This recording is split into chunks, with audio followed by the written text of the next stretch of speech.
আজ শিক্ষক নিয়োগে ইডির মামলা চার্জ গঠন হলো না। পার্থ অর্পিতা সহ অভিযুক্তরা এলেও কয়েকটি অভিযুক্ত সংস্থার প্রতিনিধি ছিলেন না। সিবিআই চার্জশিটে অভিযুক্তদের তালিকায় রয়েছে একাধিক সংস্থার নাম। কয়েকটি সংস্থার তরফে কোনো প্রতিনিধি আজ হাজির ছিলেন না। আগামীকাল হাজির হতে বলা হয়েছে। পার্থ চট্টোপাধ্যায়দের কাল ভার্চুয়াল প্রোডাকশনেরও নির্দেশ দেওয়া হয়েছে। পিয়ালি মিত্র আমাদের প্রতিনিধি জানাচ্ছেন আরো কারণ। পিয়ালি, কি কারণ আজকে চার্জ গঠন হলো না কেন?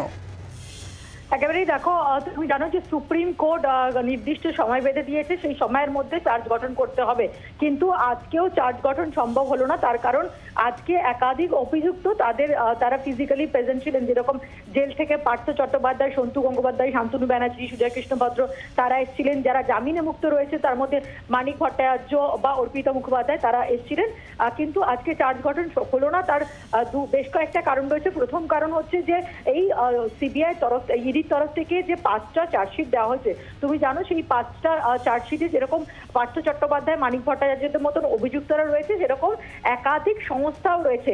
সেই সংস্থার যারা প্রতিনিধি হিসাবে যাদের উপস্থিত থাকার কথা, আজকে এরকম বেশ কয়েকটি সংস্থার প্রতিনিধি তারা উপস্থিত ছিল না। অর্থাৎ অভিযুক্তের তালিকায় যেহেতু সংস্থাগুলো রয়েছে, সেক্ষেত্রে দাঁড়িয়ে তাদের যদি কোনো রিপ্রেজেন্টেটিভ না থাকে তাহলে চার্জ গঠন সম্ভব নয়।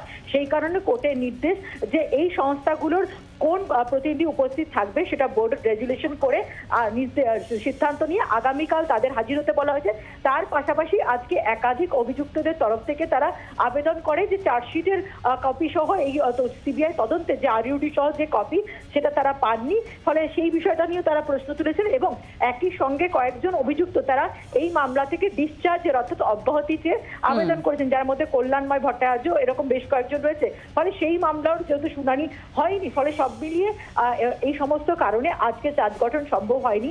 আগামীকাল যদি এই সংস্থাগুলোর প্রতিনিধিরা তারা উপস্থিত থাকেন, যারা আজকে জেল থেকে এসেছিলেন তাদেরকে কালকে ভার্চুয়ালি প্রডিউস করতে বলা হয়েছে, সেই জায়গা থেকে আগামীকাল যদি সকলে উপস্থিত থাকেন তাহলে চার্জ গঠনের একটা সম্ভাবনা রয়েছে।